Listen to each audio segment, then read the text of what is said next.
I'm looking forward to the part of this course that starts to coalesce on sort of new models of Jewish peoplehood that might help us, relate to these challenges in the 21st century. Because I do sort of feel like they haven't necessarily convinced me that like having one sense of Jewish peoplehood is like a necessary and important like super value. Like the underlying message is we want to strive toward a way of describing Jewish peoplehood that is all inclusive of all Jews everywhere. And there are like problems to that. Every way that you shake that out, like you end up like being inclusive of like profoundly different ideas, which isn't necessarily a bad thing, right? Like we're a small Jewish world and we should have each other's backs, right? But do we have each other's backs even when the other person is doing something that we think is immoral? Uh, do we have each other's backs when somebody else doesn't even think that we're Jewish, right? Like there are a lot of problems to Jewish peoplehood.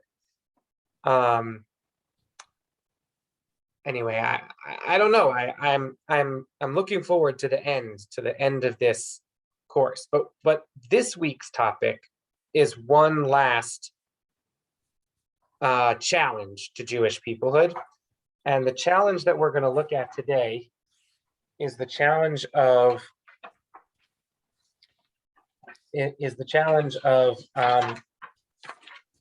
uh, um, identity politics. So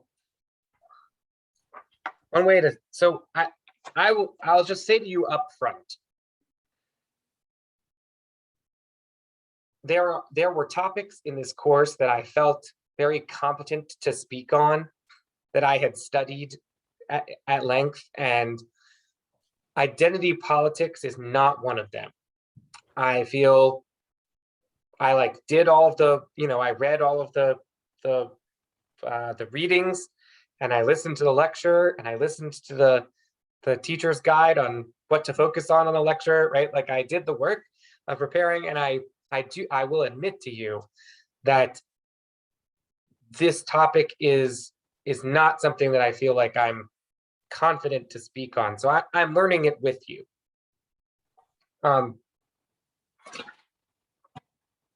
The framing of this topic is we are deeply in disagreement about what's good for the Jews. That is, what is good for the Jewish people. And the way in which we disagree about it is as American Jews, and it's really a topic about the American Jewish community. Other topics have also touched on world Jewry, but this topic is like really very American specific.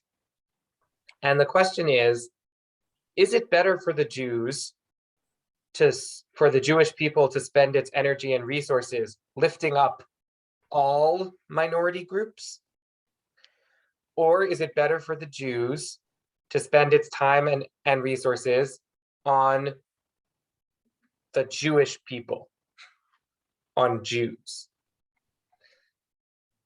And the claim is that one of the things that's dividing the Jewish people right now is a disagreement about which of those is more important.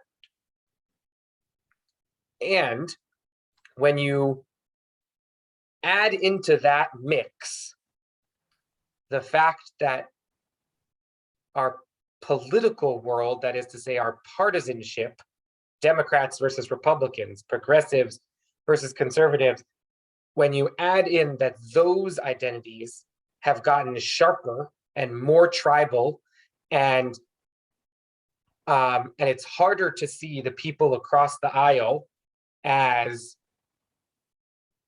just being good people with different point of view, and it's easier to see them as profoundly evil, immoral people whose choices are destroying the country, which is like rhetoric that we're hearing in our political discourse today, when you add that in to the question of what is good for the Jews, it actually ends up recrystallizing that same problem, where progressives seem to think that what's good for the Jews is supporting all minorities, and conservatives seem to think that what's good for the Jews is focusing on the Jewish people. And that the crystallization in our partisan identities is sharpening a peoplehood divide in trying to understand what is good for the Jews.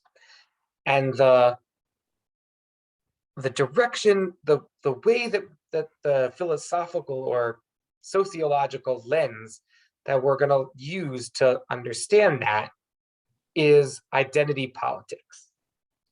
Now, like I said, it's a term that I've heard lots of times, that I read about in the paper, that constantly gets brought up in terms of accusations this way or that way.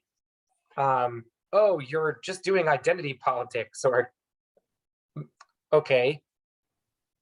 It feels like everything to me is identity politics, because all politics ultimately relates to the personal. All politics relates to your particular way of looking at the world. But what we mean when we say identity politics sort of comes out of the civil rights movement and Malcolm X, and sort of thinking about, instead of thinking about sort of uplifting every group, really focusing on what is good for your group. And the like Black Americans as a movement, or one movement within that community, really focused very strongly on what's good for Black people. And it seems like one response to that in the Jewish community, and in part because the Jewish people, the Jewish representatives in the civil rights movement were summarily shunted aside. Jews were, from the very beginning, a huge part of the civil rights movement, in large part because Jews were operating under that mode of lift up everybody. And when groups started to focus on their own interest, the Jewish community also said, well, maybe we should be focusing on our own interest. And that's sort of one aspect of identity politics. Now, one of the supplementary readings that I found most interesting was the essay on page 258. I'm a Sephardic Latina with an intersectional identity. That's why I oppose the Women's March, because she was speaking from the point of view, well, it sort of felt like, oh, maybe only white Jewish women are opposing the Women's March, but people with intersectional Jewish identities, people who are women of color and also Jewish women, that is to say, they're Jewish women of color, which is an intersectional identity, right, are saying, no, we have to support the Women's March anyway. And I'm talking about this controversy where the Women's March said some very anti-Semitic things, and the leadership of the Women's March was very connected to Farrakhan, who is a leader who has said some profoundly anti-Semitic things. And their inability to really confront the anti-Semitism within that movement, sort of, they wanted to kick out women, Jewish women, for being Zionist, and also there was a big push among the Jewish women not to march. So we're going to talk more about that when we watch the discussion. in the second part of the lecture, because I think that it's a really important conversation to have. But a lot of the supplementary readings really let you in on sort of this process of understanding how identity politics is shaping the landscape of just sort of the political landscape in general, and specifically the Jewish peoplehood landscape. So I'm going to stop there and see if anybody has any comments or questions or thoughts, and then we'll jump into Michal Biton's lecture. Steve. Just to say a little bit about identity politics, because of where I work, I do have some familiarity. Some of this is driven by the intersection of American traditional politics with Marxism in the 60s and 70s. Marxism associates people with their class interests, that we think that everybody who's in the workers' class acts in the interest of the workers, everybody who acts in the interest of the capitalists, everybody who's a capitalist will act in the interest of the capitalist class. And that idea morphed into grouping people with their ethnic identities as opposed to their economic class identity. And so that all people who are African-American will behave as in the interest of the African-American community, which is historically, there's been a long debate in the African-American community since the early 1900s about why African-Americans should become successful, don't do as much as some people would like to assist African-Americans who haven't been. And also this is where some of critical race theory steps into and says, clear racial identity defines your political interests. That's why all racists, all whites are racist, because the white, obviously whites benefit from the system we have. And if you assert that your politics are driven by your identity, then all whites must be racist. And so that notion that individuals can't have separate opinions about what benefits their ethnic identity is part of what's driving the polarization that we have. Yeah, I appreciate that. Other comments? Yeah, Bas? I have a question. So is there an opposite to identity politics? Like, is that, the way I understand it is like, that is one way of viewing at how people do things, or how people organize themselves, how to see themselves. Is there like something on the other side? Well, I guess like one possibility would be to sort of embrace a multiple identities like model of each human being, where people are pulled in different directions and make complex decisions based on multiple identities. But it's not what we're doing. Like, I can associate myself with white people, I can associate myself with men, I can associate myself with the Jewish people, I can associate myself with environmental people. Like, it's just which one identity I put at the top is where I base my decisions on. Yeah, and you might make different decisions in different like in different moments. Yeah. But that's still identity politics, right? I'm trying to understand the concept of identity politics. Yeah, so I think, yes. You're not alone in that. I also have some difficulties fully understanding what is meant by it. I think identity politics is if you identify in the principles of the Constitution.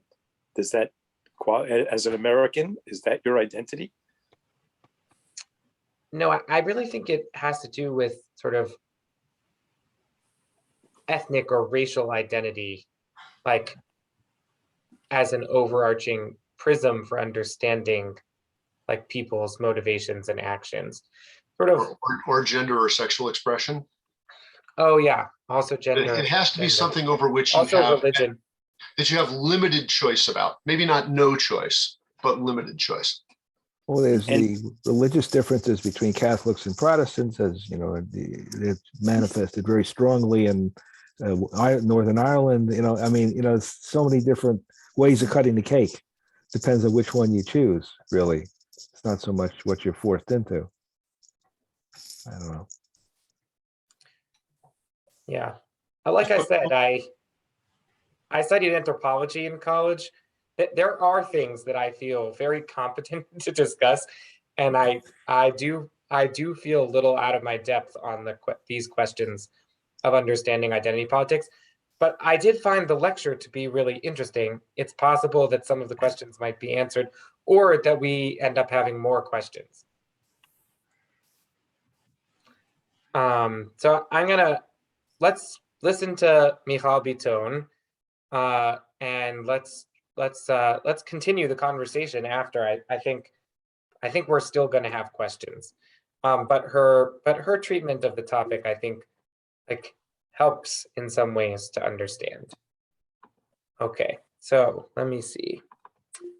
Here it is. Oops, I forgot to press share. Optimize for video clip. Now we're optimized for video clip.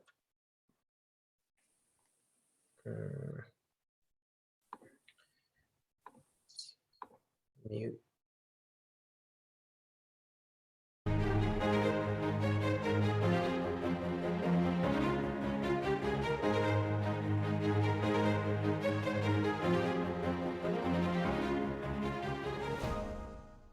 In this lecture, my colleague, Dr. Michal Biton, will explore the ways in which the current discourse around identity politics poses new challenges to Jewish peoplehood and a relationship with Israel. If in the past, the locus of disagreement was principally denominational, today we must add differing senses of how one does Jewish in America, or understands what is best for the Jews. To understand the meaning and implications of Jewish peoplehood, as well as some of the divides around support for Israel, we need to understand the divergent paths and policies within the Jewish community regarding the ways in which we foster and support our identity within the larger context of American society. She will then explore these issues in greater depth in an interview with Rabbi Rachel Kimoner and Dr. Ilana Steinheim.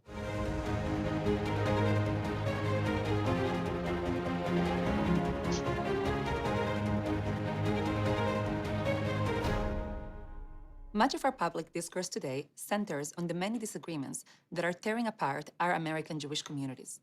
It is increasingly difficult to continue imagining and speaking of American Jews as having shared values and dreams in light of our many public differences. In this iEngage series, Together and Apart, we have been exploring key challenges to Jewish peoplehood. Specifically, we have investigated the relationship between American and Israeli Jews in light of nationalism. However, as we see in our lectures on anti-Semitism and dual loyalty, many of our current communal disagreements are not only about Israel or Zionism, but relate more fundamentally to conflicting understandings of what it means to be an American Jew, to competing American Jewish stories and values. More specifically, our communities express increasingly different and competing ways of answering the question, what is good for the Jews in America? I want to investigate this by looking at three distinct phases in the history of American Jews.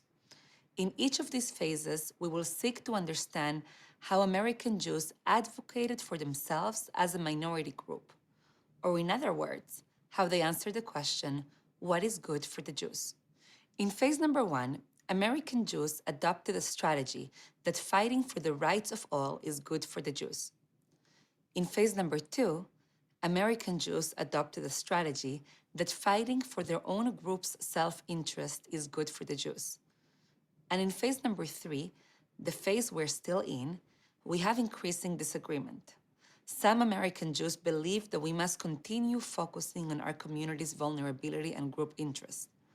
Others believe we must use our Jewish power and success to fight for the rights of those communities, non-Jewish communities which are marginalized.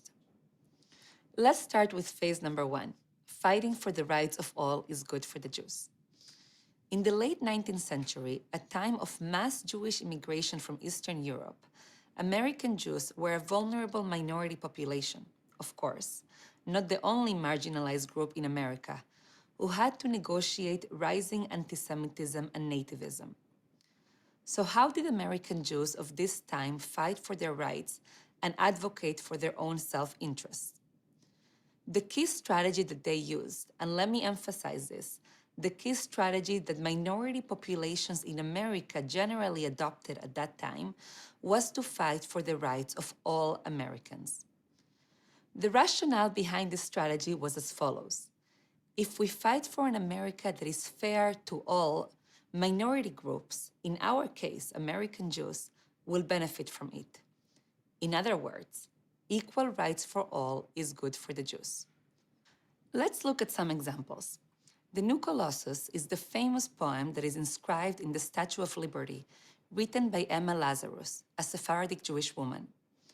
While this poem has become immortalized in the annals of American history, what many don't know is that Lazarus had a strong Jewish identity and that she was a passionate advocate for Jewish immigrants, specifically those fleeing Russian anti-Semitism.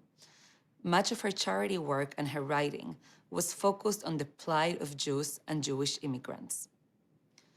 But if we look at her best-known poem, The New Colossus, we see that it represents a way to advocate for those marginalized without focusing on their particular group identity. Even though Lazarus was a passionate advocate for Jewish immigrants, she writes, "Give me your tired, your poor, your huddled masses yearning to breathe free." She doesn't write, "Give me your Jewish masses yearning to breathe free." This poem exemplifies the argument that America must welcome all those who are marginalized, regardless of their religious, ethnic, racial, or gender identity. This orientation, dedicating to fighting for the rights of all, can be understood both as an advocacy strategy, but also as reflective of a set of liberal values, values that American Jews proudly upheld, believing that America can and should be redeemed for all its citizens, and that the fight has to be for all, not just for members of your group. This orientation is one that inspired collective efforts between different American minorities and people of conscience, culminating arguably in the civil rights movement.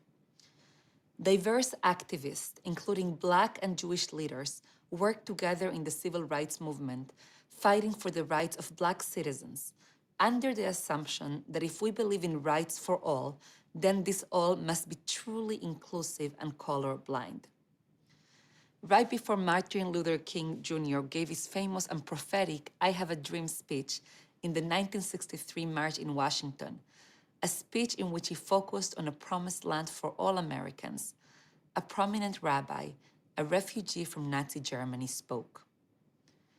This rabbi, Rabbi Joachim Prinz, gave a beautiful speech in which he related his own experience of persecution under Hitler and argued that his Jewish vulnerability taught him to fight bigotry and hatred for all, to not be a bystander. Let's read the last paragraph of his speech. America must not become a nation of onlookers. America must not remain silent. Not merely Black America, but all of America.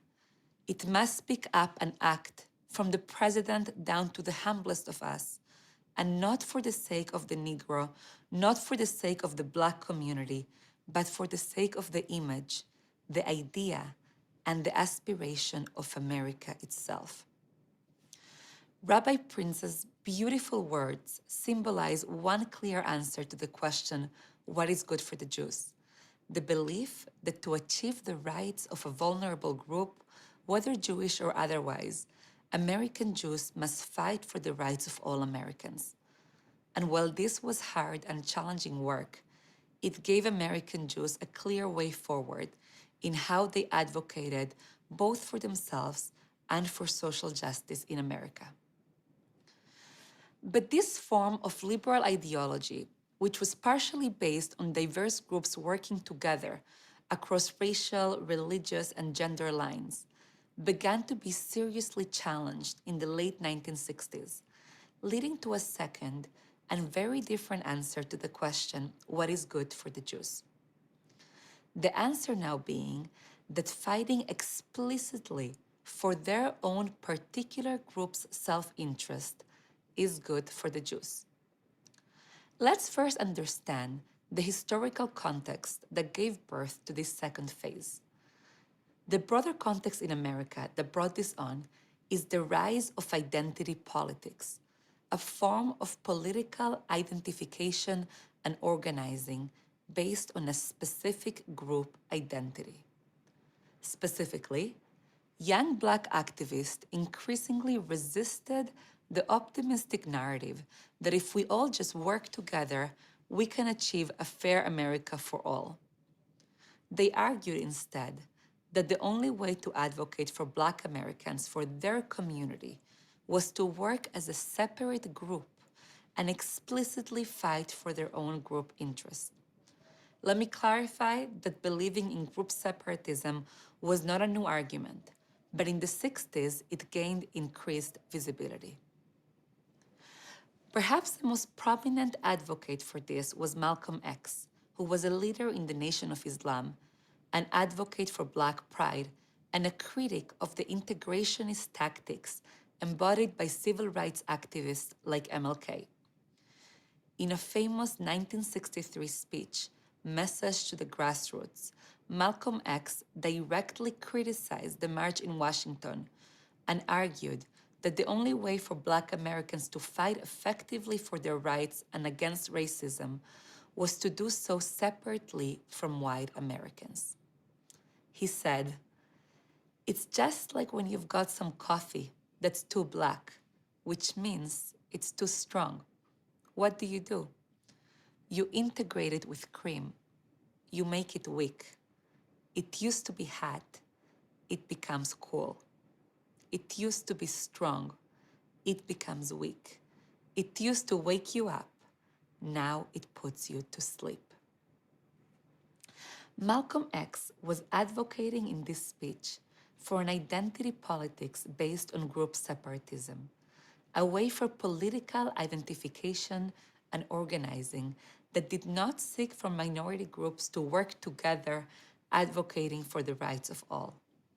Instead, groups should be proud of their identity and not dilute their activist efforts by working with others. This separatism reflects a certain pessimism and cynicism about the liberal political ideology that believe we can achieve rights for all in America if we just work together for them. The rise of Black Power, of the Black Panthers, of Latin activist groups like La Mecha, of queer groups, of feminist groups, of marginalized groups fighting for their own identity and group interests represents the rise of identity politics in America. This had many consequences. For American Jews, one of the consequences was growing tensions between Jewish and Black civil rights leaders, resulting in what some historians call the purge of Jewish leaders from the civil rights movement. But recent scholarship, specifically by Professor Mark Dollinger, argues that there was an additional significant consequence of identity politics. Dollinger argues that identity politics was one important factor in strengthening the American Jewish community. According to Dollinger, many American Jews learned from Black activists. If Black activists could focus explicitly on their own group interests and didn't need to advocate for all Americans, why couldn't American Jews do so as well? In his book, Black Power Jewish Politics, Dollinger provides many examples of this phenomena. He describes, for instance, how Donald Feldstein, an education consultant hired in 1970 by the National Jewish Welfare Board to study Jewish college students, reported the following. Feldstein said, "It is no longer embarrassing or out to belong to a group on the college campus with the word Jew in the title." Indeed, Feldstein noted literally scores of Jewish groups forming on college campuses across the country with what he described as aggressively Jewish missions that imitated the spirit, the style, and the tactics of the New Left and Black militants. In this sense, The rise of identity politics in the post-war period was one of the historical factors that contributed to creating a robust and strong American Jewish community that was not scared to advocate for its own needs. In other words, it led to phase 2 of our story, the belief that fighting explicitly for the rights and interests of the Jewish community is good for American Jews. Let me emphasize, identity politics were not the only historical factor responsible for this. There are other historical events, like the Six-Day War, the rise of multiculturalism in America, the Cold War, the movement to free Soviet Jewry, etc.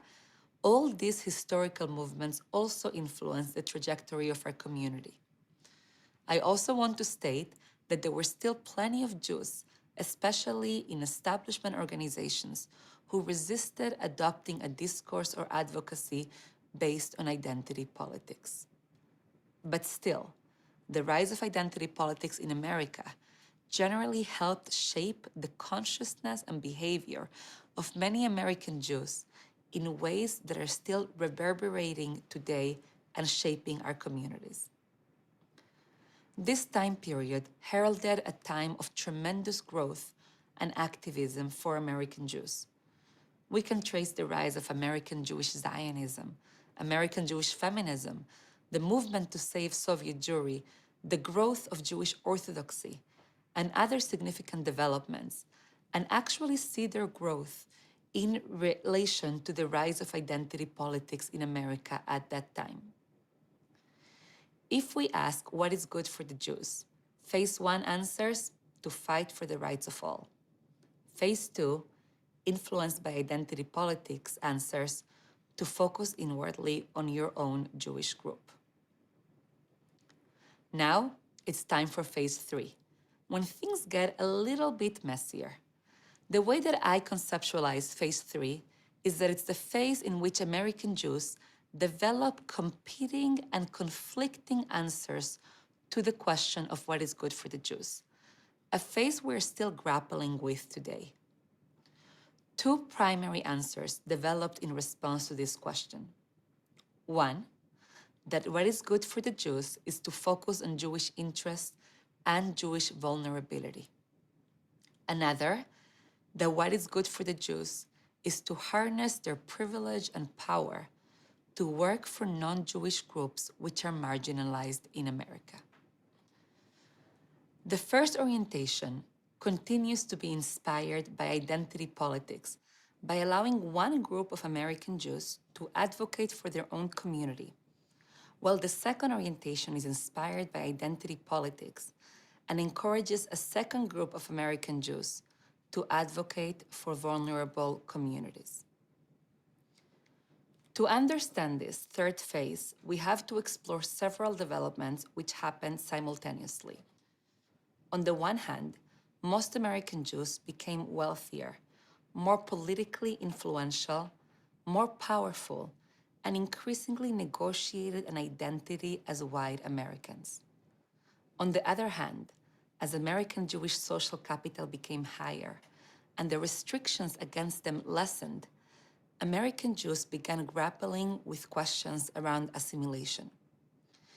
We thus have an almost paradoxical moment in American Jewish life, in which materially and politically and socially, American Jews achieve and enjoy unparalleled success. But spiritually, culturally, and religiously, American Jews feel besieged and in danger.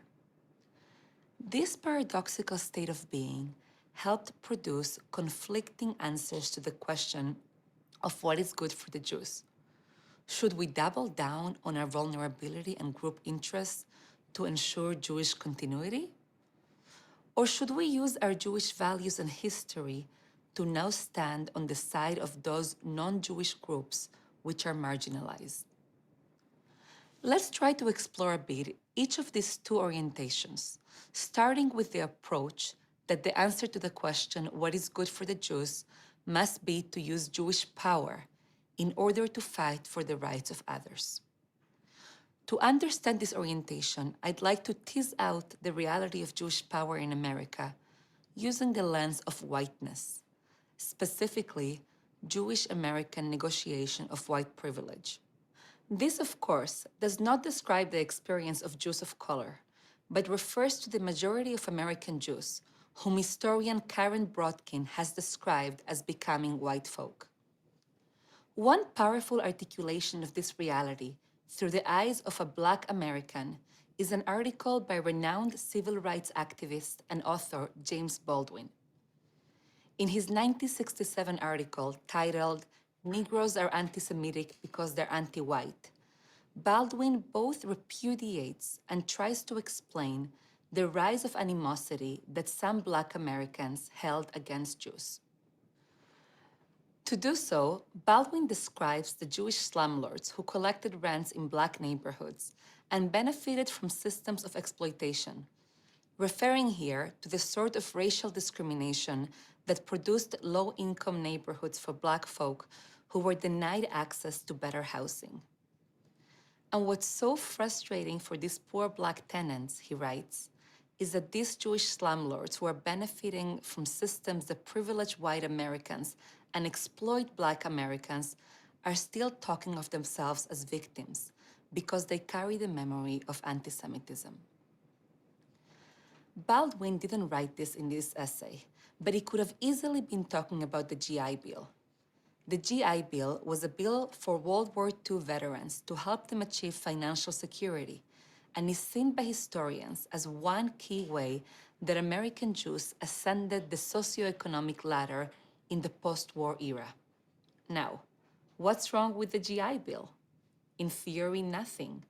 For over 16 million veterans, it was an amazing set of policies which helped them attend college, start businesses, buy homes, and be trained for jobs. But in reality, according to historians like Ira Katznelson, the GI Bill was deliberately designed to accommodate Jim Crow by de facto depriving Black veterans from access to the same benefits as white veterans, including American Jewish veterans. Baldwin's essay and the GI Bill describe the reality that shaped one American Jewish response in answer to the question of what is good for the Jews. What is good for the Jews, morally and ethically, is to use their power and whiteness to fight for those groups who are more oppressed. If we internalize the fact that we are the landlords, that we are the beneficiaries of policies like the GI Bill that were de facto excluding Black Americans, then our response must be to embrace Jewish privilege as something that morally obligates us towards those who are more vulnerable, especially people of color. What's good for the Jews, according to this orientation, is to stand shoulder to shoulder with marginalized groups, allowing them to lead the progressive agenda. Using the legacy of the identity politics from the 1960s, this orientation seeks to take Jewish spiritual values, like Tikkun Olam, and use them to become visibly Jewish activists concerned for the plight of those American groups that are vulnerable. This orientation stands in sharp contrast with the second approach that is prevalent in our community.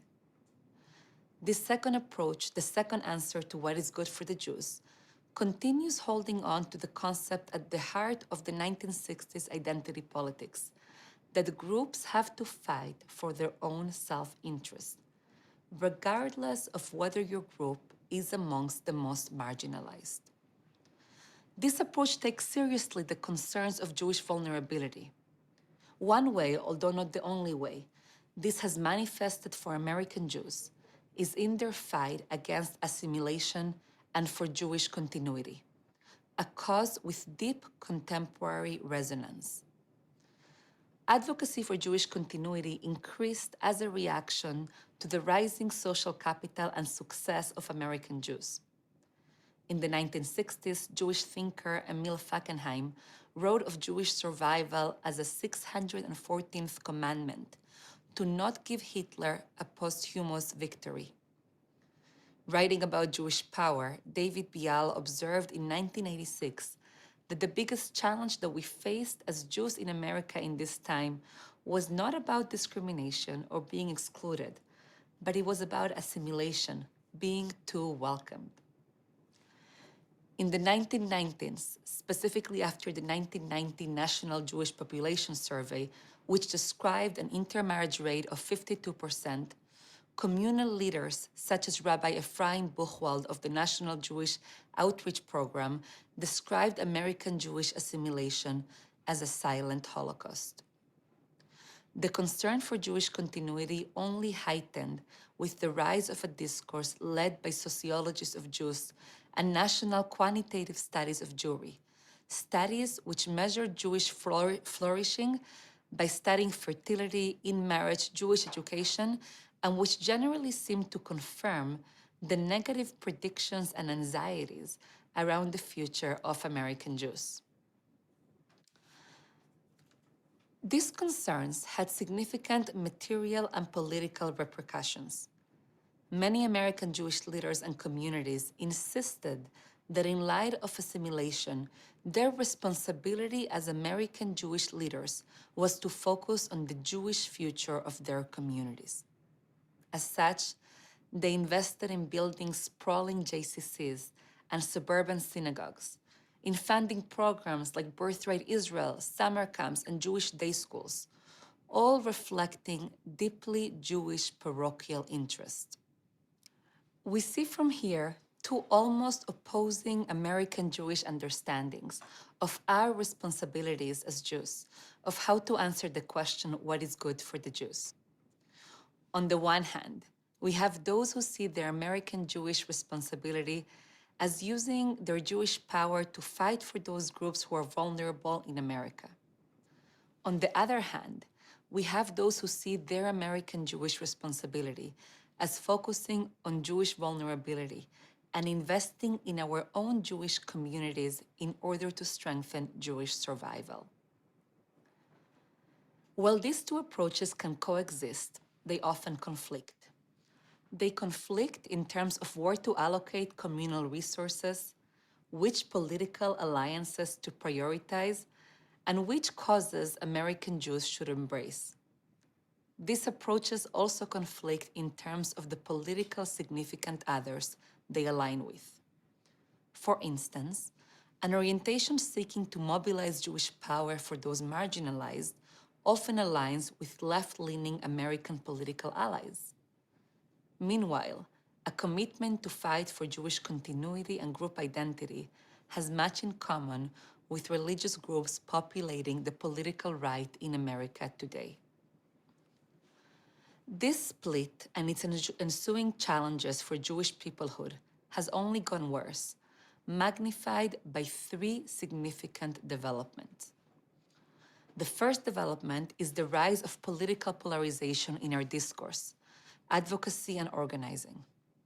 While some decades ago, Democrats and Republicans could think of each other as fundamentally decent folk who disagreed on some matters, Americans today tend to see their political rivals in a much less generous way, often as representing evil or immoral policies. This has emphasized and made more extreme the sometimes conflicting political orientations that the different answers to what is good for the Jews express. In other words, our varying responses to what is good for the Jews means that American Jews are now aligned with different political camps in America, at a time when political disagreements are amplified and given ultimate moral significance. The second development, which exacerbates our differences, relates to American Jewish attitudes towards Israel and engagement with Zionism. What has occurred in our communities is that the answer that American Jews developed to respond to what is good for the Jews in America corresponds and parallels with their answer of what is good for the Jews in Israel. Those American Jews who focus on Jewish power to help those oppressed in America increasingly adopt a lens that sees Israel as a world superpower, capable, if only it so wishes, to end the conflict with the Palestinians, and to create a more moral and equitable Middle East. This American Jewish narrative elevates Jewish power and moral responsibility, both in America and in Israel. This stands in tension with the way that those American Jews who focus on American Jewish vulnerability also adopt a discourse of vulnerability when it comes to Israel, focusing on its security needs and on its struggle against the powerful Arab and Muslim world. This American Jewish narrative elevates Jewish survival and vulnerability, both in America and in Israel. The third development that has made our internal split worse, and which is connected to the competing answers to what is good for the Jews, is the rise of anti-Semitism in America, a development which is further explored in 2 other lectures in this series. One way to understand why the rise in anti-Semitism has served to further divide instead of unite American Jews is that it has made American Jews double down on their conflicting American Jewish narratives. Those American Jews who believe their obligation is to fight for those that are most oppressed, for them, the answer to anti-Semitism is to form broad alliances against a common enemy, mainly against white nationalism. What is good for the Jews, according to this orientation, is to adopt an intersectional understanding of oppression in America and to join coalitions that are fighting the current power hegemonies, even if these coalitions don't fully align with Jewish values and interests, such as a commitment to Zionism. In this fight against anti-Semitism, Jews must figure out a delicate balance of advocating for their own safety while also recognizing and naming their power and privilege in America. But for those American Jews who believe that the answer of what is good for the Jews is to focus on Jewish communal interests and Jewish vulnerability, the fight against anti-Semitism must be pursued as a specifically Jewish fight, taking into account the historical weight of anti-Semitism as a uniquely anti-Jewish form of persecution. This orientation rejects working in alliances where Jewish concerns aren't prioritized. The disagreements from competing answers to what is good for the Jews have been magnified through these 3 developments. In this lecture, we explored how the historical trajectory of the answer to what is good for the Jews helps us better understand and diagnose the current ruptures in our American Jewish communities. American Jews went from embracing an advocacy focused on fighting for the rights of all Americans to explicitly advocating for Jewish group interests to now publicly disagreeing over whether we should focus on Jewish power and responsibility towards other groups versus emphasizing our own Jewish group's need and vulnerability. Part of what exacerbates our debates is that in our increasingly polarized and partisan discourse, we tend to make the mistake of thinking that we have to align with only one narrative, that we have an either-or choice between Jewish power or Jewish vulnerability. But this is a false dichotomy. We can push back against this binary thinking and insist that our communal Jewish American narratives make space for both. What we must do is make sure that our differences of opinions in trying to figure out what is good for the Jews does not become a battle, which is only going to draw casualties. Instead, we must work hard to further a healthy and robust debate, one that won't erase our differences, but will instead let us have a better relationship with our fellow American Jews, our fellow Americans, and with Israel. Thank you.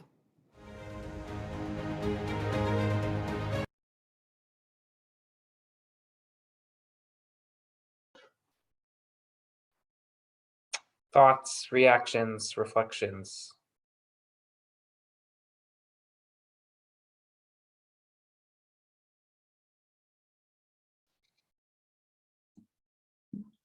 Wow. A lot to absorb. It requires a great deal of time to, how shall I say, to organize discussion of so many points that were made. One can't just address the whole picture. It was too much. All right, so let's take it piece by piece.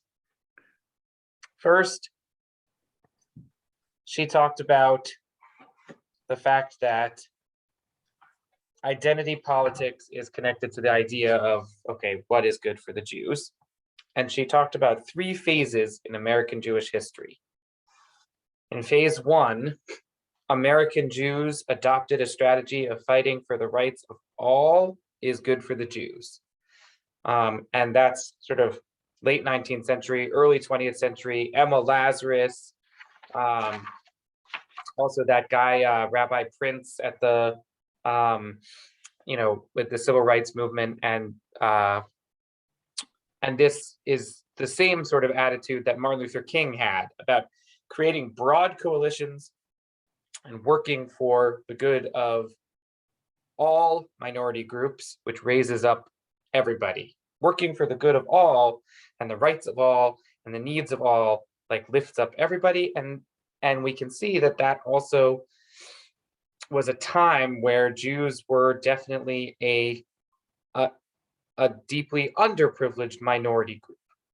Then we moved to phase 2, where American Jews adopted a strategy that fighting for their own group's self-interest is good for the Jews. And this sort of starts in the aftermath of World War II, around the GI Bill, around Jews becoming more white and accepted in the power echelons of the American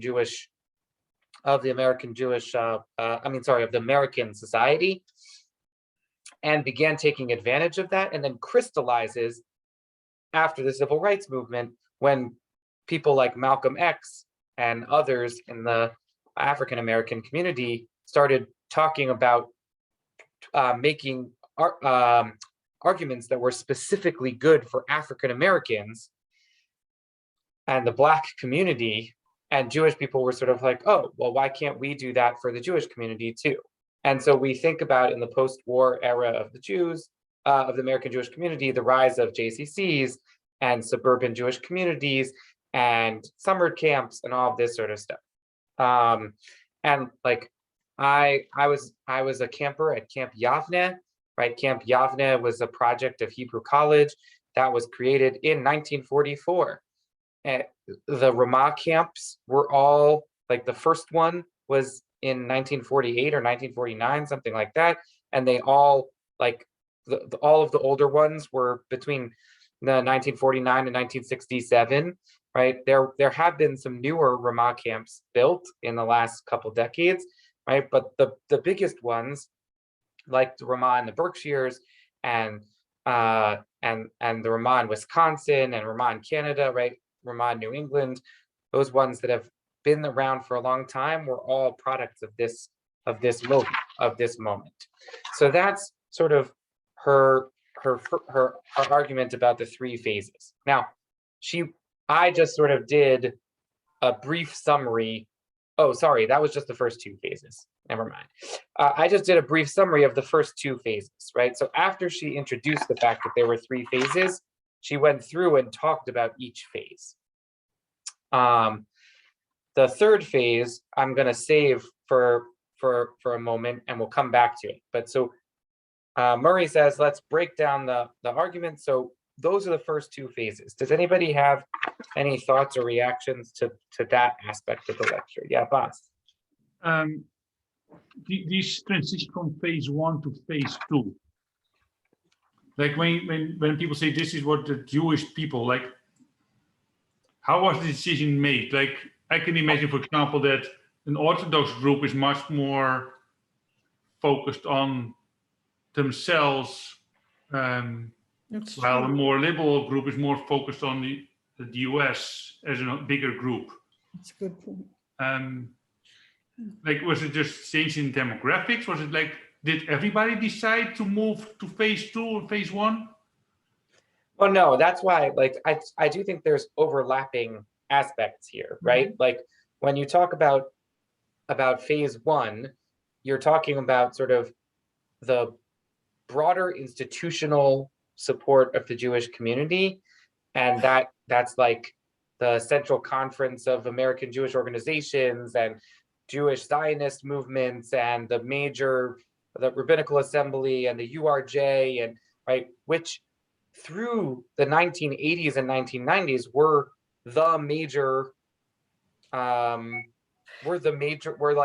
like when you talk about institutional Jewish community, right? The federations, all of that, right?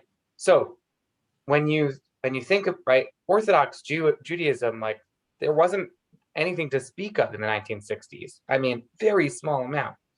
So when you think about, right, sort of that phase from an institutional Jewish perspective, you sort of have to think about it all the way from the late 19th century through the aftermath of the civil rights movement, right? Like that's a long phase.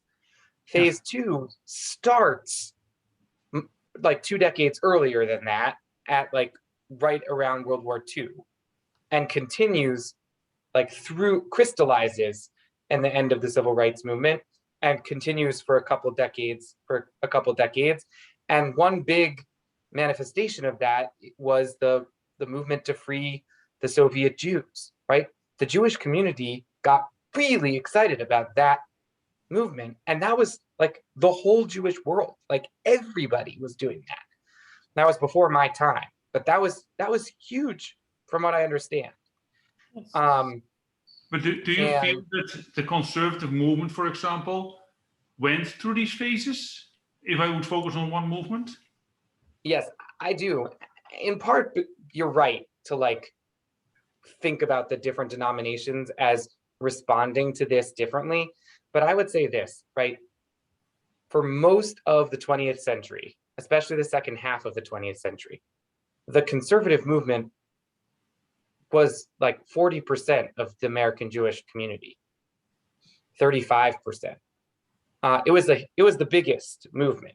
Now, today, the Reform movement is the biggest movement, and it's the Reform movement something like 17 or 20%, right? But it's the biggest movement. It's the biggest one. But in 1980, the biggest movement was the conservative movement. In 1975, right, you're talking about a huge number of American Jews, and right, like all of the Federation leadership and the Hadassah leadership and the women's network, the women's club leadership and the Federation of Jewish Men's Club leadership, all of them came from the conservative movement, right? Like the leaders of the Ramah camps were from the conservative movement, and the leaders of some of the URJ camps in the Reform movement were from the conservative movement, and the leaders of some of the modern Orthodox institutions were from the conservative movement. Like, just the conservative movement was really like spreading in all directions, right? So I do think that the conservative movement is a good sort of test case for American Jewish community, but only up to a certain point, right? Today, you couldn't say that about the conservative movement anymore. Now we're the smaller of the two liberal movements, and we don't have the same kind of sort of institutional weight. When you think about our own small little Albany community, Albany, Schenectady, Troy, right, the capital region, right? There are members of our congregation who are members of JFS board and Federation board and all of that, but there are people who remember when almost all of the people like were from the conservative movement. You know, it's just we live in a different demographic time period. I don't know, maybe that was an oversimplification, but I do think that there's something to that.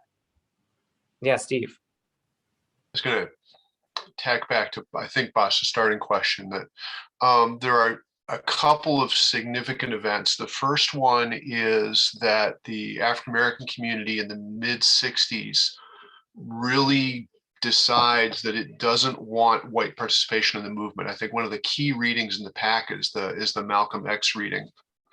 He's got a line in there. What we have foremost in common, he's addressing other African Americans, what we have foremost in common is that enemy, the white man. He's an enemy to all of us. I know some of you all think that some of them aren't enemies. Time will tell.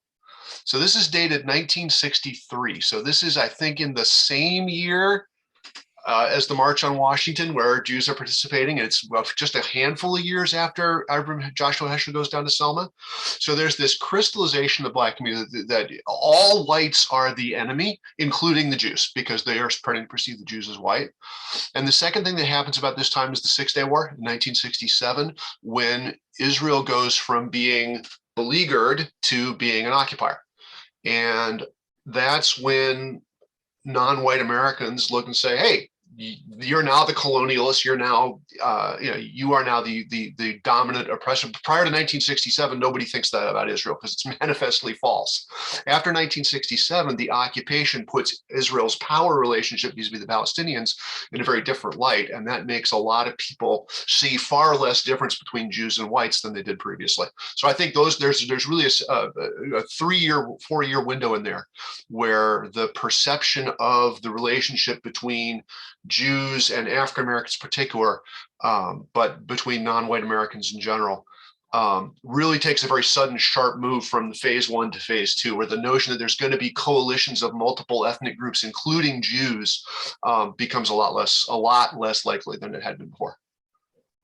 I think that's a good point. I think her point about the GI Bill in terms of setting the groundwork for that moment is really well taken, right? Like, my grandparents and great grandparents were able to own houses and get educations, and that is not true of Black Americans my age who also had grandparents who fought in World War II, or it is not necessarily true of them. And I do think that I think that's a huge part of it. I appreciated that she had that in her lecture.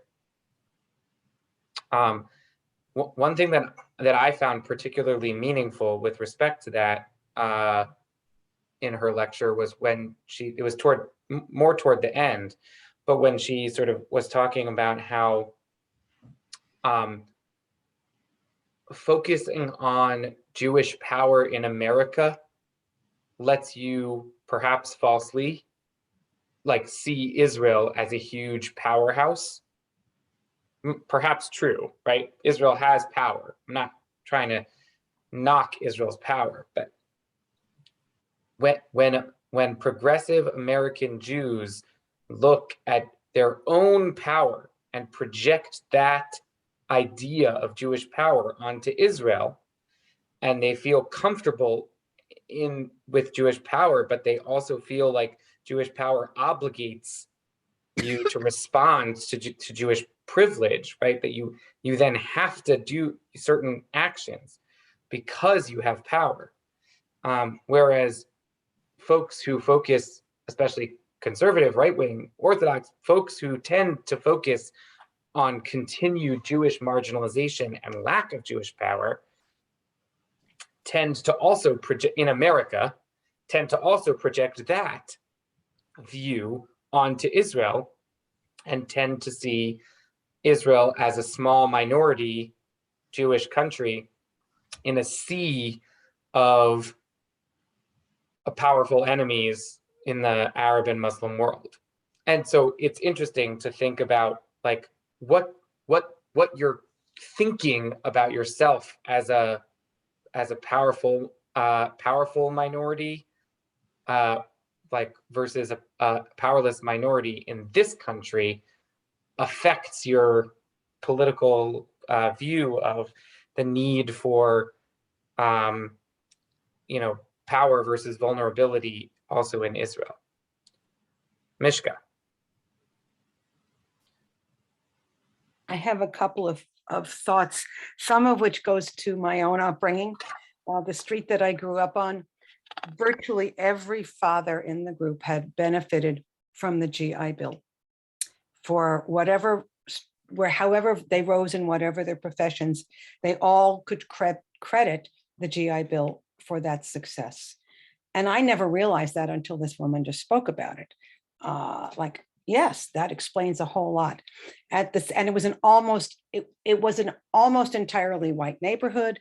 The only folk who were not white were Asian. And they were first generation for the most part. When I was in high school in the 60s, there was a feeling that, especially among my school was one of the first ones that were integrated by busing. This is my high school. There was a feeling from the Black community that the Jewish kids, and we were clearly in the majority, should be part of the, and should be using their Jewishness and their power to help with the process of racial integration. I was part of a group called CORE, which was the Congress of Racial Equality. And we actually met in a Unitarian church nearby, much to my mother's distress. The fact though, when Malcolm X was assassinated, that the vitriol, even though the person who assassinated him was part of the Nation of Islam, if I'm correct, just blew apart the Jewish involvement with what was happening or had been happening, especially since the March in Selma. The other thing, which is an anecdote that I know some people who grew up in New York City will understand, is white people did not go through Black neighborhoods, especially Harlem, especially the Bronx. My father would do all kinds of things to avoid driving through those neighborhoods.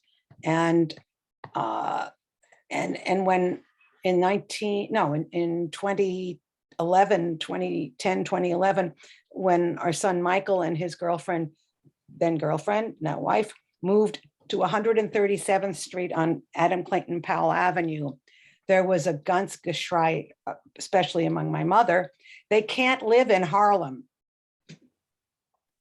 They can't possibly survive living in Harlem. Well, it turns out they did very well. And in their walk-up apartment, the men who played music on the street, the Black folk, were very clear that Liz especially was their white woman they had to protect. Yes, Edith, that was that's what they thought of. But that's, 2010, and there was this prejudice, even though Harlem itself has totally changed. Yeah. Other thoughts, Gary? This has been an interesting talk because it's helping me to reflect on a lot of things. I grew up in a place in Canarsie, Brooklyn, and we were the center of the Ocean Hill-Brownsville busing. I was involved in riots and all kinds of acts of incidents that occurred that shut our school down, made the front pages of the news. And I had an impact on Black and white relations when those kind of things hit. Because before then, I had my Black friends. I had Black friends. We all hung out in the park together. We played ball together. And that was the schism that occurred. And Steve Burke talks about Ocean Hill-Brownsville and the education system and the busing as being a turning point, especially led by a Jewish union leader, Albert Shanker. But hard to separate your own personal emotional roller coaster that you went to with your own personal battles in the streets with what you see today. It's interesting. Yeah. Yeah, Murray. Can I make one more comment? It's understood by those of us who did grow up in New York City that in the movie West Side Story, and I don't know how many people have seen the new one, the houses, the buildings that were torn down to build Lincoln Center were mostly Jewish owned. It's not said outright, but it is there. And our synagogue was on 66th Street and Broadway, basically, and we watched Lincoln Center be built. I did not see any of what went down behind there because I was too young to understand that, but it's just so clear.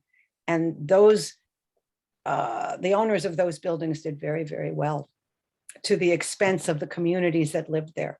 And that's really clear if you see the new West Side Story. Yeah.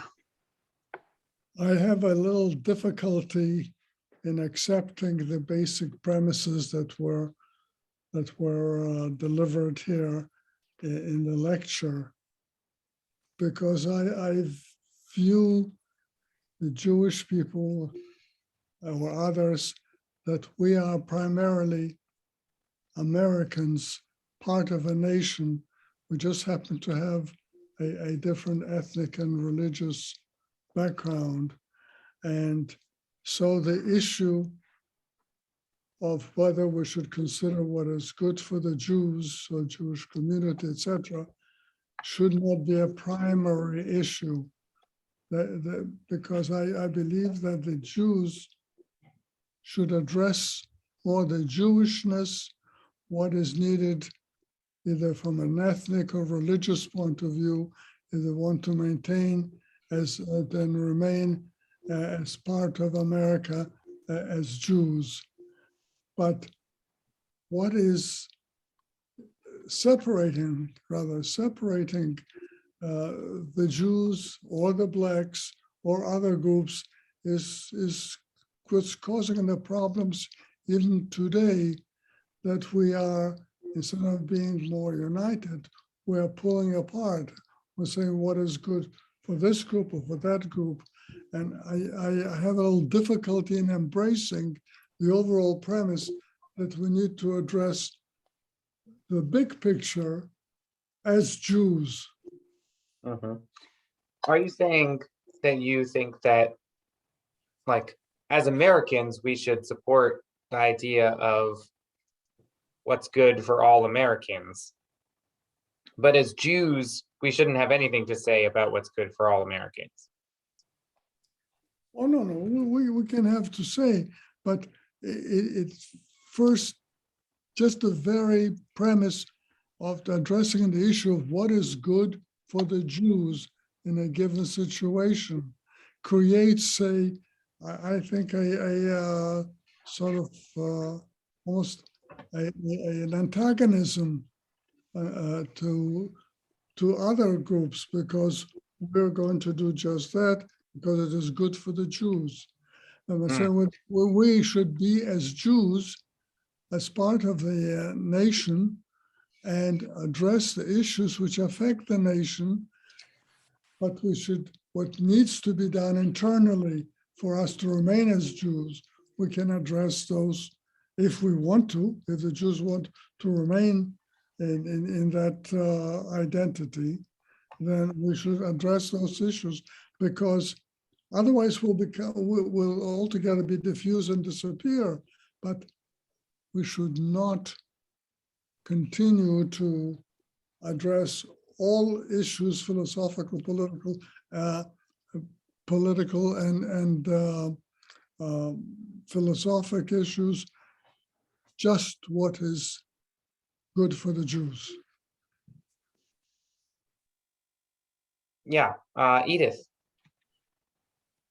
It used to be that when that sentence was read, what's good for the Jews, it was more what's good for Israel, rather than just the Jews in America. It was aligning yourself with whoever would be the most positive towards Israel. in particular when it comes to politics. You look at who you're going to vote for.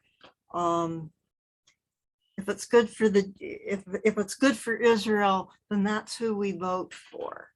That's who we support. I've got to say, having lived through this whole period,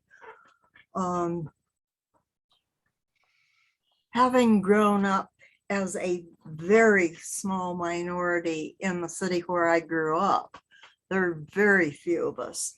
I would say I knew every Jew of my age in the entire Quad City area, Quint City area. We all knew each other. There were, that few of us that we could. And I don't know, I'm looking at this and I'm not too happy with the way that it's described. I remember the whole points that were made when Joshua Heschel was marching with the blacks down south. And what a shock it was when all of a sudden the Jews were removed from the black movements. And, the comment in the Jewish community, I was living in Schenectady at that time, was more, how can this happen? The Jews have always been a part of this liberation movement of the blacks. And all of a sudden, everything changed. And I think some of us are still having a hard time with that. Yeah. So we're gonna watch the conversation portion of this, and then we'll talk a little more.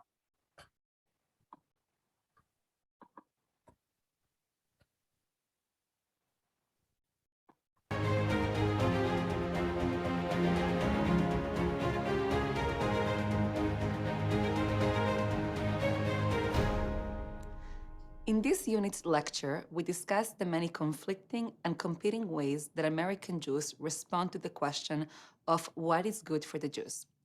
To discuss this important topic, I am joined by Rachel Timoner and Ilana Steinhain. So Rachel, I wanted to ask you, when you have to think about your identity, is it one primary identity? Is it multiple identities?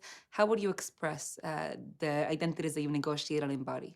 Yeah, I don't think of myself as having a single primary identity. I'm a Jew, I'm a rabbi, I'm a woman, I'm a feminist, I'm a lesbian, I'm a progressive Zionist, I'm an American, I'm white. I have a lot of things going on inside of me, as does everyone. And I actually think it's really helpful to think of ourselves in complex ways. And yes, there is a constant negotiation between those different ways of being, but I don't feel that they're inherently conflicted. What about you, Ilana? Do you feel similarly that you have many but not conflicting identities? Look, I have to say that my Jewish identity is my primary identity. And the way that I know that is the way that I behave counterculturally to my other identities, right? Meaning the way I would behave in the world as a woman, were I not Jewish and found myself bound to certain strictures or restrictions, is not the way that I behave now, meaning my Jewishness colors, the way that I behave as a thinker, as somebody who tries to be intellectually open and honest, and yet tethered to something that comes before not all else, because you can never say never, but it kind of seems like that's the way that I shape my life. Yeah. And I'm curious, based on this understanding of a primary identity or multiple identities, and I'm going to ask you, Rachel, do you ever find yourself in situations where you're being asked to choose between commitments to different identities, or you have to advance interests that reflect one identity more than another? I am often in environments where other people would like me to choose, and I refuse to choose. So I am looking all the time how to integrate these different parts of myself and how to have a Judaism that embraces me as a woman, that embraces me as a lesbian, that embraces me as a progressive Zionist, that embraces me, well, for sure, as a rabbi. So all of these pieces, I'm always trying to build worlds and walk into spaces saying you cannot ask me to cut off parts of myself. Do you think it would be fair to say, because as you're saying that, what I'm hearing is that you build a Judaism that can incorporate all of those other things. Do you think that it's fair to say that sometimes it's not a question of, it's this identity or that identity or even integrating, but actually your Jewishness changes as a result of these other identities? The way you do Jewish actually changes. So it's not a static identity, right? In ways in which maybe my identity as a Jew is not impacted because I may not have those other identities, and competing is the wrong word, actually in dialogue. In dialogue. With that. That's true. But I would add to that, every aspect of my identity also has to change in conversation with every other aspect. Yeah. Right? So I'm different. I'm a woman differently because I'm Jewish, and I'm a lesbian differently because I'm Jewish. It's not like any of them get to dictate over the others. They're all in dialogue with each other. And I would like a world where each of us can be fully realized in the complexity of who we are. Yeah, and I'm hearing here a description of an almost intersectional identity and a commitment to intersectionality in that way. But I actually want to ask a question not about intersectional identities, but intersectional political alliances, because there's been many moments in the past couple of years in which some American Jews are being told that they belong or don't belong in certain political movements, partially because of their multiple commitments and having multiple identities. So as leaders in your field, I would love to hear from you. What's the sort of advice that you give your fellow American Jews who are often confronting a milieu in which there isn't such generous understanding and expansiveness to hold so many complicated identities together? I think it is essential for American Jews in this moment to show up in all the places we show up fully as who we are, especially including our Jewish identity. So, like an example was recently there's a march for LGBT rights, a lesbian march called the Dyke March. And in Washington, D.C., that march banned flags with Jewish stars. Unacceptable. And so it's really important that Jews show up in that space saying we are lesbians and we are part of this movement and we are proud and we're also Jewish and you can't ask us to cut off that part of ourselves. And there, we also could talk about the Women's March where Jewish women felt like they were marginalized, and there was a real need to show up there, saying we're Jews and we're going to be part of this without compromising who we are. And so I think there's sometimes a tendency, especially in progressive movements, that Jews, especially white Jews, I think feel some concern about being seen as white and therefore more powerful and are afraid to assert their Jewishness in that place. And I think it's really important in this moment that we assert our Jewishness in all the places that we are, and not allow anybody to ask us to remove that part of ourselves or silence that part of ourselves. And Ilana, for you, would there ever be a moment where when we shouldn't actually continue trying to show up, if we're kind of receiving messages time and again that certain parts of our identities, either as white Jews, or Zionists, or whatever that is, if we're receiving those messages that those identities don't belong, is there a moment where it's enough with trying to show up and fight for ourselves?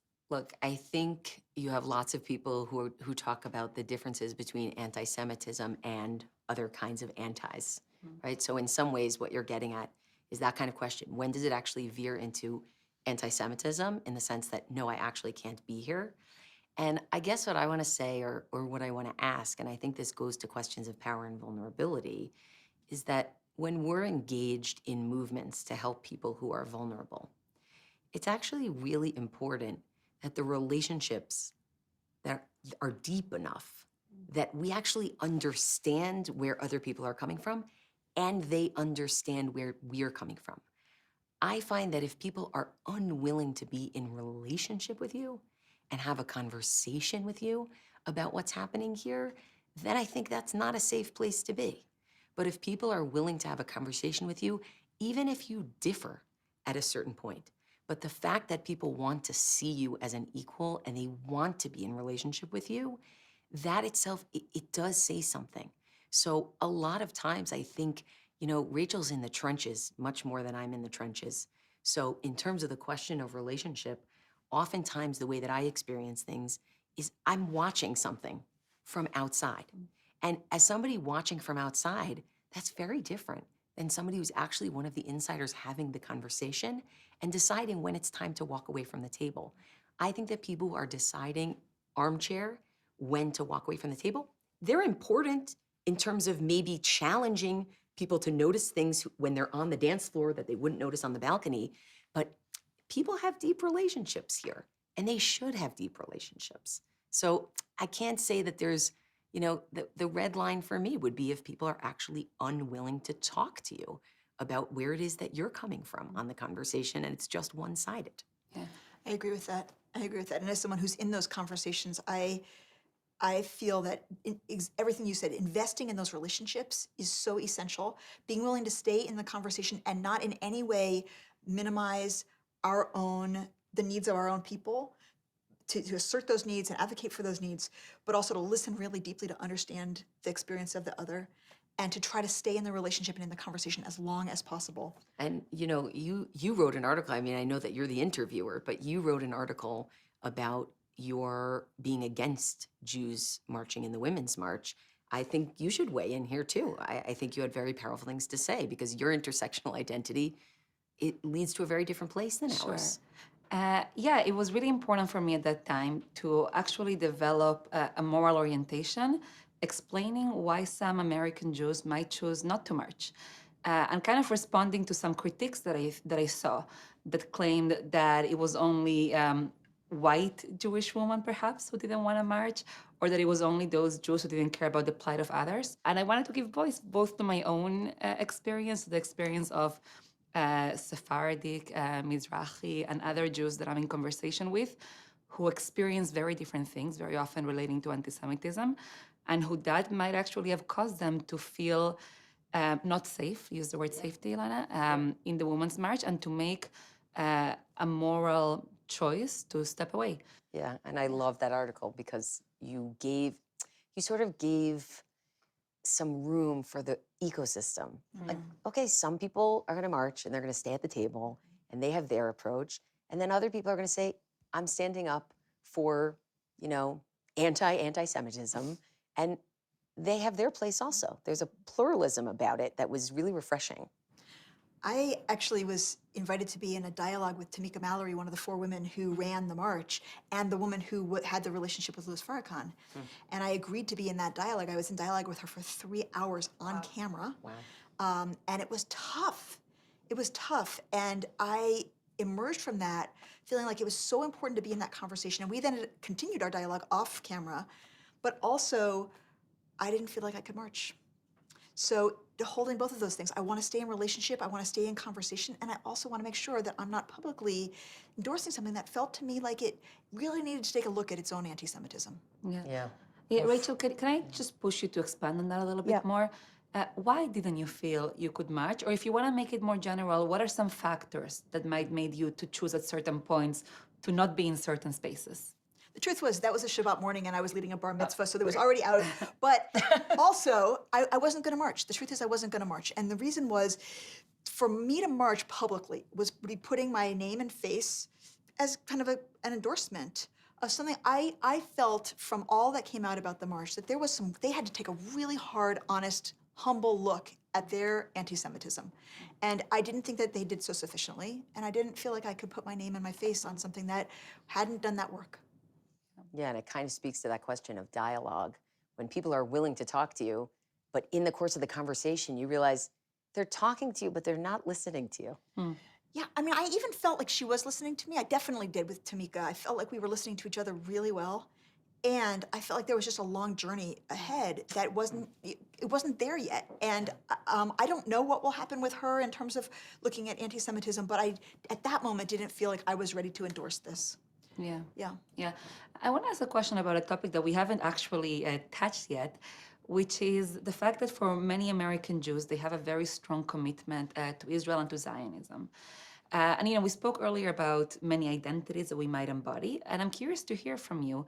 What are different orientations, ethical and moral orientations, that American Jews who want to prioritize Israel's security and safety, but who also want to embody what it means to be a good American citizen, in this complicated moment, what are some of those moral orientations in which American Jews can negotiate both?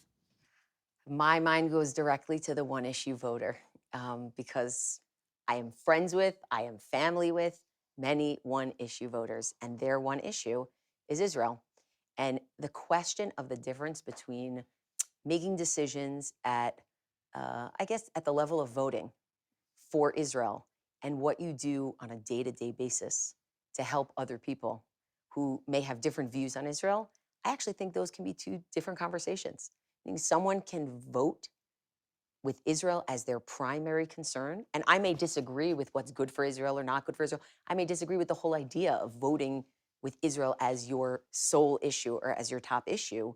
But what I do know is that just because I vote for someone who's pro-Israel, that doesn't mean I don't still have responsibilities to other people in the community who wouldn't vote that way or who aren't going to benefit from that vote.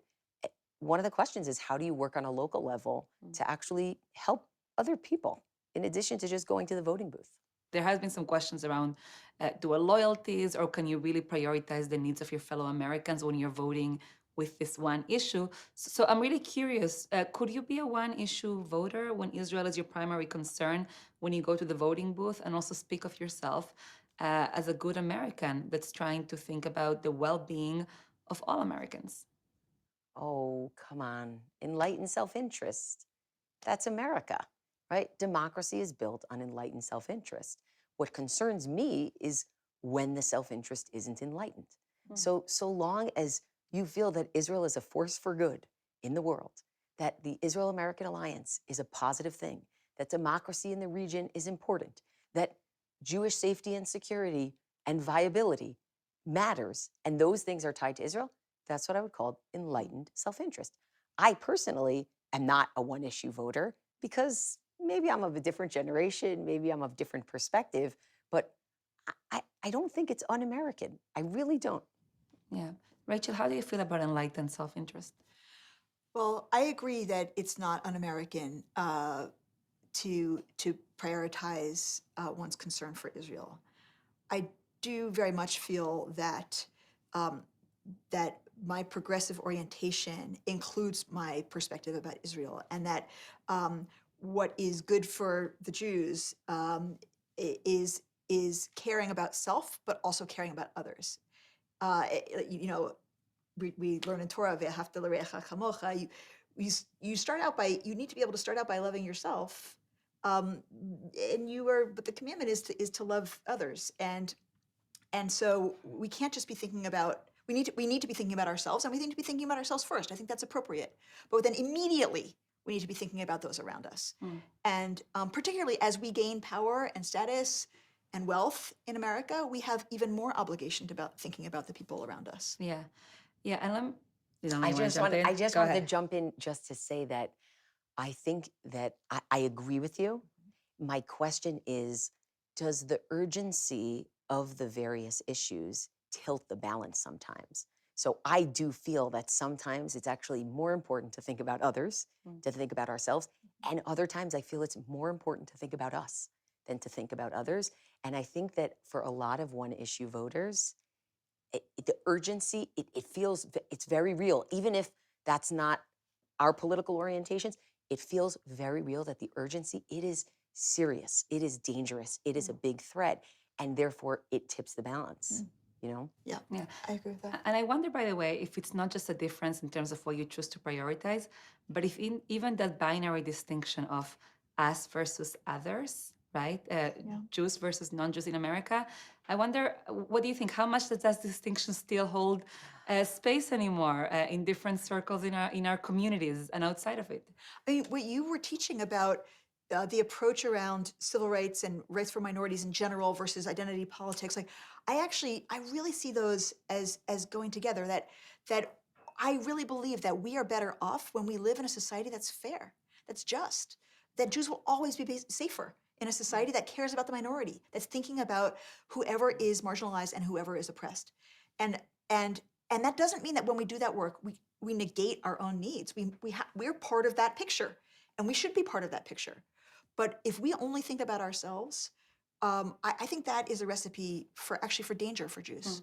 So let me ask you as a way of closing, part of the lecture explored the question of what is good for the Jews. So if you had to give just one thought, one answer, in your opinion, as to what is good for Jews in America today, what would you say that answer would be? I really feel like it's about an integration between the two approaches you laid out. It's about saying, I'm not going to choose self or other. I'm going to choose self within other. I'm going to choose looking out for the Jews while also really caring about the human rights of all the people around me. And I'm going to suggest that what's good for the Jews is to try to separate Jewishness and Americanness. Right now, we're sort of creating Jewish narratives that seem to line up with one American story and Jewish narratives that seem to line up with another American story. And conveniently, we are polarized down the middle on our Jewishness the same way we are on our Americanness, and everything lines up really nicely. I think we need to try to decouple the two. There isn't a full Venn diagram there, and I don't think there should be. Right. Well, thank you so much for your responses, partially because when I think about what's good for the Jews, this conversation actually models it, which means to ask difficult questions about American Jews, American Judaism, what is good for the Jews, and to have them with people that you respect, especially when you don't always agree with them about what is good for the Jews. So thank you so much. Absolutely. Thank you.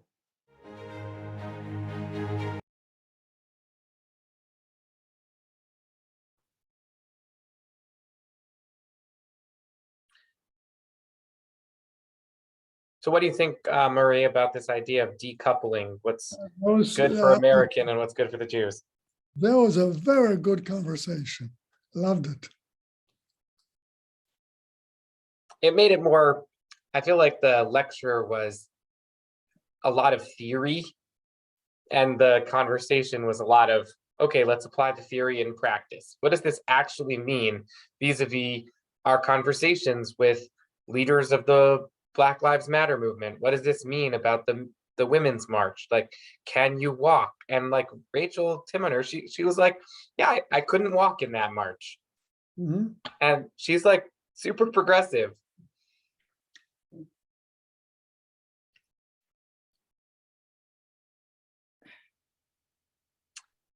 Comments, thoughts?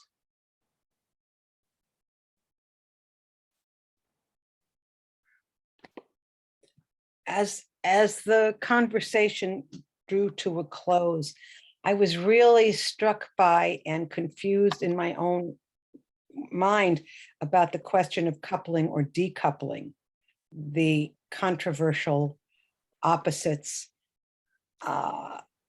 Yes and no were the way I'm thinking about it. Like what Rachel said about not marching because of the overt anti-Semitism in the LGBTQ march, that they could not march as Jews, was really very upsetting. I knew about the controversy for the Women's March, and that was a discussion that we had, but decided to do it. I know that there's a large discussion in the feminist community here about the fact that there is a contingent of very anti-Semitic women in this group, and at least one person I know withdrew from the group. But I had been thinking prior to that, that I think what we need to do is be part of whatever conversations are happening, be very clear that we are marching as Jews. And the fact that most of us are white Jews should not be part of the discussion. It should be part of the discussion, but not just leaving us thinking that, oh, all Jews are white and all Jews have this opinion. Was that anti-Semitic or anti-Israel in those marches? I think it was, as we had discussed in a previous evening's class, that it's both. What did they get anti-Semitic about particularly, though? I personally don't know exactly, but I think much of it is related to, well, Jews have too much power, Jews have too much influence. We don't feel like that should be part of our group. I don't know that, but that's from what I hear, what underlies what is said as anti-Zionist. I don't think you can, in Right. that kind, separate them. I think anti-Zionist is the big issue, but that bleeds into anti-Semitism, as we discussed. Well, it covers it Yeah. up. Right. So one thing that I thought was interesting about that, this is sort of going in a different direction, so I'm sorry that I'm not like, but one thing that I thought was interesting was sort of speaking to Boss's question about, okay, Orthodox on one side, Reform on the other side, and the two speakers, right? Alana Stein-Hain is very proudly modern Orthodox and comes from an Orthodox perspective when she talks about her friends who are one issue voters on Israel. Like, we can imagine the kind of like the people that she's talking about, right? I've heard her and others speak, about how everybody in Orthodox Judaism in America, like the whole modern Orthodox movement, basically, everybody goes to yeshiva for a year between high school and college or seminary. And it means that that everybody knows somebody who has made aliyah or who stayed or whatever. And a lot of those folks live in the West Bank, right? They live in a settlement, right? So in Orthodox Jewish circles, everybody knows somebody who lives in a settlement, or, most people, right? And in Reform circles, they don't have that same cultural awareness of what it's like to live in settlements and what it's like to be there, what it's like to be on the ground. And they don't spend the same amount of time. I do think that in terms of like what people are aware of, spheres of influence, thinking about this one issue voter that Alana Stein-Hain was talking about. And on the other side, right, Rabbi Rachel Timoner is the rabbi of Congregation Beth Elohim in Brooklyn, which is one of the very strong progressive Reform congregations in the country, right? There's a lot of work that's coming out of there in terms of being involved in grassroots progressive organizing and political actions. And no, it's not the same as Central Synagogue, but right, she's the rabbi of a well-known congregation in Brooklyn, Reform. And I do think that like watching the places where they disagreed and the places where they agreed, sort of thinking about this question of the movements and how that helps shape. I think that was an interesting piece of it.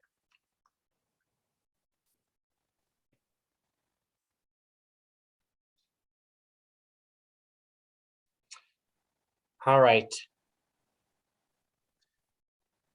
We're going to come to a close. Hope that the conversation continues. We are not meeting next Thursday. Next Thursday, I hope that you'll come to the Interfaith Community Seder, which is next Thursday. We are scheduled to meet 2 Thursdays on the 14th. I want to put you on alert right now that it is possible that the night before Pesach is a night that wasn't the smartest idea of putting it on the calendar for that date. And so it is possible that we will cancel that date. Not just for me, but for all of you. I'm sure we're all going to be cooking and cleaning like crazy. So anyway, that is our next scheduled class. I will send an email if we decide to either reschedule or cancel one session of the class. And I do hope that you'll join next week for the Interfaith Zoom Seder, which the theme of it is the historical development of the Seder. I've done a lot of research and brushing up on my understanding of the historical development of the Seder, which I hope to share with folks. And hopefully there'll be stuff in that you can bring to your own Seders that will be interesting. There will also be opportunities for sort of discussions in small groups. There'll be like a few points where I'm going to stop with one like prompt, and people are going to be able to discuss it in breakout rooms. And there'll be more, depending on how many people come to the Seder, there will also be opportunities for group discussion with everybody, and opportunities for people to participate through polls and through writing into the chat. So hoping to use a lot of the Zoom interactive capacity, which I've done 2 Zoom Seders so far, like last year and the year before, but because they happened on Passover, I really tried not to use, like I certainly didn't use the chat box because you can't write on Passover. And so anyway, I'm looking forward to sort of leaning in a little bit to the way that Zoom can function. Anyway, so it should be fun. That's next week. And Okay. all right, Erev Tov. Erev Tov. So Shkoch. Yes, go. Thank We you. all